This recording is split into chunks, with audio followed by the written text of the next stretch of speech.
Ce cours revient sur un principe important en physique, celui de la conservation de l'énergie déjà exploitée lors de la prévision de mouvement, comme dans cette chute libre où en l'absence de frottement, l'énergie mécanique du système ne varie pas, les variations d'énergie cinétique et d'énergie potentielle de pesanteur étant égales en valeur mais opposées. Et dans le cas où des forces non conservatives travaillent cette fois, comme les frottements, alors la variation d'énergie mécanique est égale à leur travail. Nous allons toujours dans ce cours exploiter ce principe de conservation, mais en nous intéressant aux situations où la température intervient, un domaine de la physique appelé thermodynamique qui nécessite de définir une nouvelle forme d'énergie du système associée à sa température. Découvrons cette nouvelle forme d'énergie avec cet exemple 150 g d'eau qu'on chauffe. Le centre de masse grand G du système reste au repos. Ni son énergie cinétique, ni son énergie potentielle de pesanteur ne varient, et donc une variation d'énergie mécanique nulle. Or, l'eau a bien reçu de l'énergie au cours du chauffage. L'explication se trouve en fait au niveau microscopique. L'augmentation de température du système traduit une plus grande agitation moléculaire. C'est donc bien de l'énergie cinétique et potentielle qui ont augmenté, mais à l'échelle microscopique et non macroscopique. Ces contributions microscopiques définissent l'énergie interne notée grand U et sa variation delta U est ici positive, c'est-à-dire que l'énergie interne de l'eau augmente au cours du chauffage. La variation d'énergie totale du système est donc la somme de la variation d'énergie mécanique et d'énergie interne. Et dans ce chapitre où les systèmes seront macroscopiquement au repos, l'énergie totale se résumera donc à son énergie interne. Dans notre exemple, il y a un lien évident entre ΔU et la température. Et dans le cas d'un système incompressible, comme ici avec l'eau liquide, ΔU est proportionnel à ΔT, ce que traduit cette formule. ΔU en joules, la masse usuellement exprimée en grammes, ΔT en Kelvin, et Cm, une caractéristique du corps qu'on appelle capacité thermique massique en joules par gramme par Kelvin. Pour l'eau, elle vaut 4,18, c'est-à-dire que 1 gramme d'eau reçoit une énergie de 4,18 joules lorsque sa température augmente de 1 Kelvin ou bien 1 degré Celsius.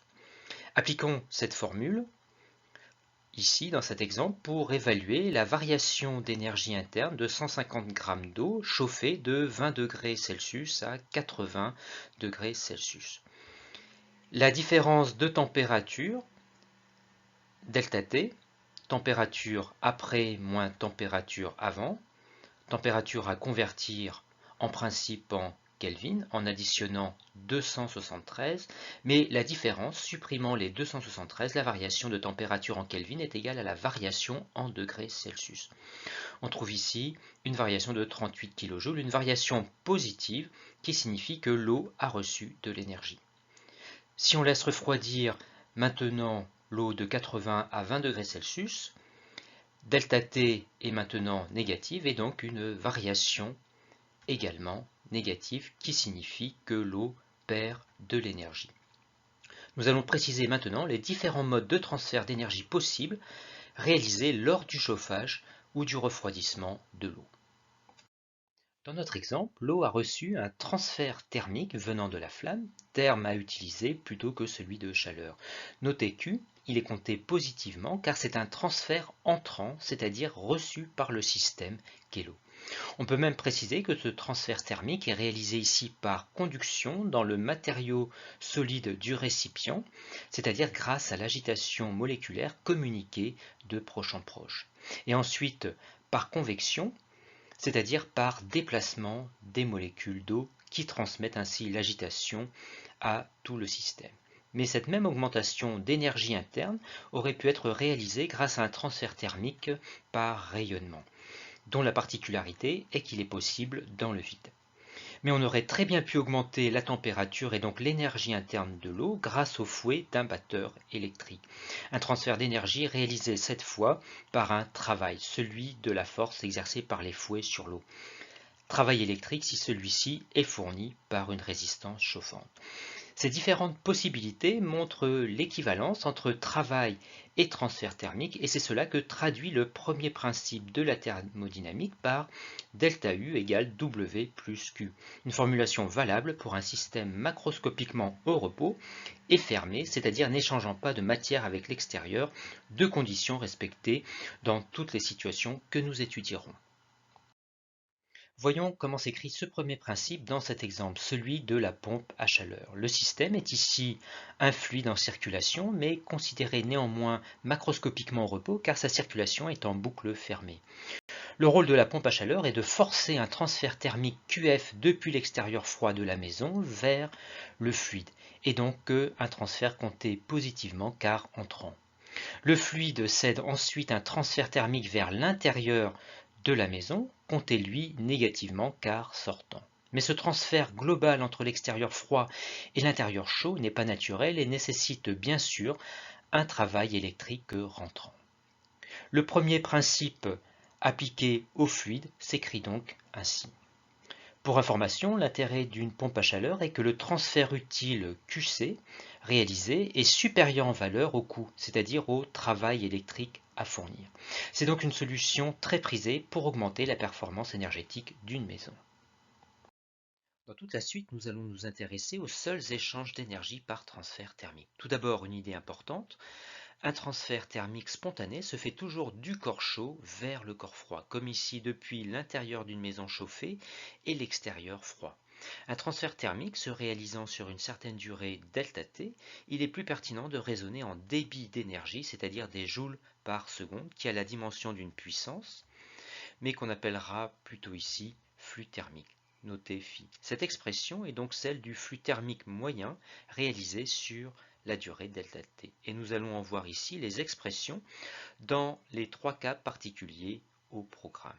Premier cas, justement, celui de notre exemple, celui d'une paroi séparant deux milieux thermostatés, c'est-à-dire deux températures constantes. Dans notre exemple, les températures de 20 degrés et 3 degrés Celsius sont constantes de part et d'autre du mur. Et dans ce cas-là, le flux thermique est constant et proportionnel à l'écart de température. Le coefficient de proportionnalité est égal à 1 sur RTH. RTH est appelé la résistance thermique du matériau. Le flux en watts, l'écart de température en Kelvin, en conséquence, la résistance thermique est en Kelvin par watt. Et la formule montre que le flux est d'autant plus faible que la résistance thermique au dénominateur est grande, ce qui justifie le terme de résistance thermique. Cette résistance dépend des caractéristiques géométriques de la paroi, son épaisseur petit e en mètres, sa surface S en mètres carrés, mais aussi d'une caractéristique du matériau notée lambda en watts par mètre par Kelvin, appelée conductivité thermique du matériau. Là encore, ce terme se justifie, car cette formule montre que la résistance thermique est d'autant plus faible que la conductivité au dénominateur est grande. Calculons la résistance thermique dans le cas d'un mur en béton. On fait l'application numérique, soit une résistance thermique de 0,012 Kelvin par watt, soit un flux thermique de 1,4 kW. Si on isole maintenant ce mur avec 10 cm de laine de bois, la résistance thermique augmente, car elle est maintenant la somme des résistances thermiques du béton et de la laine de bois, et on trouve 0,12 Kelvin par watt de résistance thermique, une résistance thermique qui a été multipliée par 10, en conséquence un flux qui est divisé par 10, par l'isolation, ce qui montre bien l'intérêt économique et écologique d'isoler une habitation. Voyons maintenant un deuxième cas particulier à connaître, celui qui a lieu depuis un système incompressible comme ici l'eau vers un thermostat fluide, ici l'air. Ce cas illustre donc le refroidissement du système. Cette fois, le flux thermique n'est pas constant et le flux instantané est donné par cette expression, où figure la température du système à l'instant t, celle du thermostat T extérieur qui est constante. S est la surface du transfert et H un coefficient dit d'échange. Lors du refroidissement, la température du système restant supérieure à celle du thermostat, la parenthèse ici reste toujours positive. Le signe moins dans l'expression se justifie alors car il permet d'avoir un flux thermique négatif, c'est-à-dire traduire un flux sortant. Avec ces valeurs de H et S, ici on peut par exemple estimer avec cette expression le flux thermique à l'instant initial, c'est-à-dire où la température est de 80 degrés Celsius, soit 18 watts. Les deux cas que nous venons de voir mettent en jeu à la fois des transferts par conduction et par convection.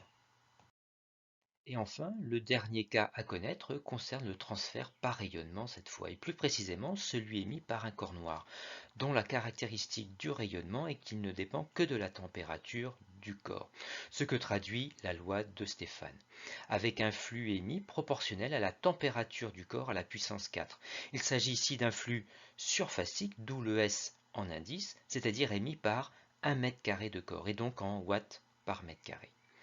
Une application de la formule à la photosphère du Soleil à 5780 Kelvin montre que chaque mètre carré de la photosphère émet 6,3 10 puissance 7 watts. Nous allons dans la suite revenir sur ces deux derniers cas particuliers et les appliquer dans deux situations concrètes. Reprenons pour commencer l'exemple du refroidissement. Et l'objectif sera ici d'estimer la température de l'eau au bout de 15 minutes, sachant qu'initialement elle est de 80 degrés Celsius, et cela grâce à l'expression du flux instantané et du premier principe. On commence par appliquer le premier principe au système constitué par l'eau. Pas de travail de force ici. L'eau est incompressible, ΔU est donc égal à mc ΔT. D'autre part, Q peut être remplacé par le produit flux par durée. D'où cette expression du flux moyen. Or, comme on l'a dit avant, le flux n'est pas constant et on doit travailler avec un flux instantané qu'on peut obtenir avec cette même expression, mais en faisant tendre la durée ΔT vers 0. Et on reconnaît là la dérivée temporelle de la température d de t sur dt. On égale ensuite les deux expressions du flux instantané, et on devine une équation différentielle liant la fonction température avec sa dérivée première. Et afin d'obtenir la forme connue y' plus ay égale b, on divise par mcm de chaque côté, on développe le deuxième membre et on ramène le terme avec la température à gauche pour retrouver la forme voulue, avec a et b identifiés ainsi. Équation différentielle de solution générale, grand A exponentielle de moins a fois t plus grand B, où grand A et grand B sont des constantes identifiées aux conditions limites, c'est-à-dire à t égale 0 et à t infini. Remarquons que l'exposant d'une exponentielle n'ayant pas d'unité, t étant en seconde, petit a doit être en seconde moins 1. Son inverse doit donc avoir la dimension d'un temps. Vérifions-le ici. Le rapport montre qu'il reste uniquement des joules sur des watts. Or, des watts sont équivalents à des joules par seconde. Il reste donc seconde moins 1 au dénominateur, soit seconde au numérateur. Ce temps caractéristique de l'évolution temporelle du terme exponentiel sera noté tôt dans la suite, et vaut ici avec les données environ 35 minutes. La solution grand T, donc de la forme exponentielle de moins a petit t avec petit a égale à 1 sur tau, d'où moins t sur tau dans l'exponentielle. On réécrit cette solution à l'instant t égale 0. Exponentielle de 0 égale 1, d'où t de 0 égale a plus b, égale à la température initiale T0 de l'eau correspondant à 80 degrés Celsius, mais convertie ici en Kelvin. Au bout d'un temps très long, c'est-à-dire à t infini, exponentielle de moins l'infini tendant vers 0, t à l'infini est égal à 0 plus b, égal à la température de l'air extérieur, car l'eau se retrouve à la même température que l'air à la fin du refroidissement. Grand B est donc égal à la température extérieure. On en déduit grand T en remplaçant grand A par T0 moins grand B, c'est-à-dire T0 moins T extérieur, et grand B par T extérieur. une expression qui traduit une décroissance exponentielle depuis la température initiale jusqu'à la température de l'air extérieur. Et on peut démontrer mathématiquement que le temps caractéristique d'eau est l'abscisse de l'intersection de la tangente à l'origine avec l'asymptote, ici la droite en pointillé. Et enfin, pour répondre à la question, et pour s'affranchir de la conversion en Kelvin, on exprime à partir de l'expression de T celle de l'écart avec la température extérieure, en retranchant T extérieur de chaque côté.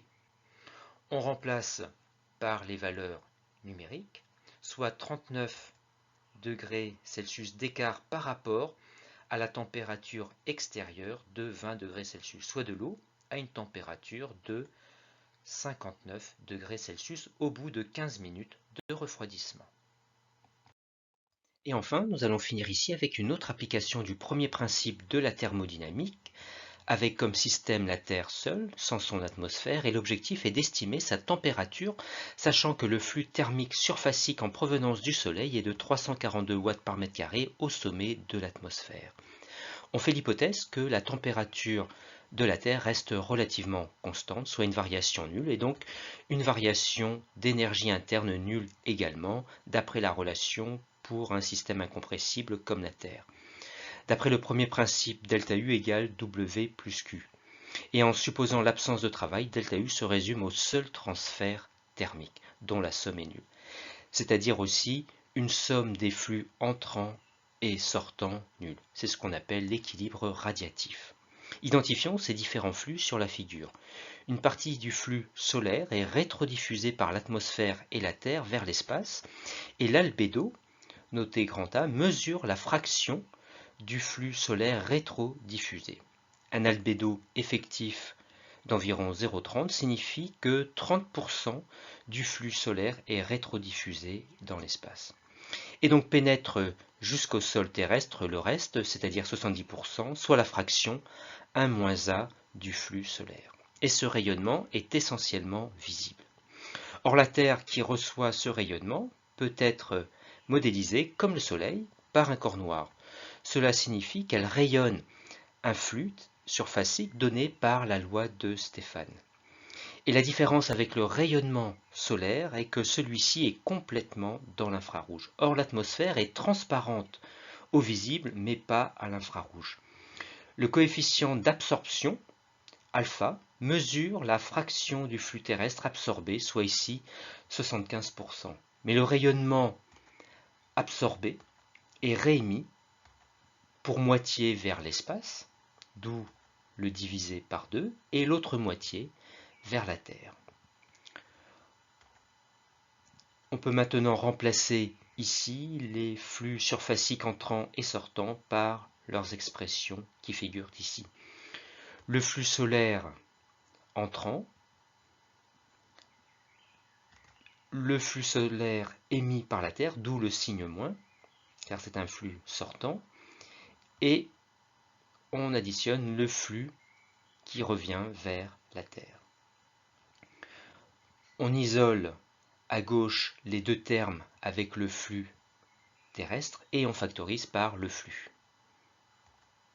Et enfin, on divise de chaque côté par 1 moins alpha sur 2 pour isoler le flux terrestre. On fait l'application numérique avec les valeurs rappelées sur la figure et on trouve un flux terrestre de 383 watts par mètre carré. On isole la température dans la loi de Stéphane et on fait l'application numérique grâce au flux qui a été calculé juste avant, soit une température de 287 Kelvin, et pour finir on retranche 273, soit une température moyenne de la Terre d'environ 14 degrés Celsius, très proche de la réalité malgré une approche simplifiée d'un problème très complexe. En conclusion, on retient que le premier principe de la thermodynamique est une formulation du principe de conservation de l'énergie pour un système fermé et macroscopiquement au repos, avec des transferts d'énergie comptés positivement s'ils sont entrants et négativement s'ils sont sortants. Il faut savoir calculer la variation d'énergie interne dans le cas d'un système incompressible. Savoir qu'un transfert thermique a toujours lieu du corps chaud vers le corps froid et connaître la définition du flux thermique moyen. Dans le cas particulier d'une paroi séparant deux milieux thermostatés, savoir calculer la résistance thermique permettant de calculer le flux thermique, les formules étant données. Dans le cas du refroidissement, savoir établir à partir du premier principe et de l'expression du flux donné l'équation différentielle de la température et savoir la résoudre. Et enfin, savoir exploiter la loi de Stéphane pour les transferts par rayonnement d'un corps noir. Et bien sûr, connaître les conversions entre échelles de température.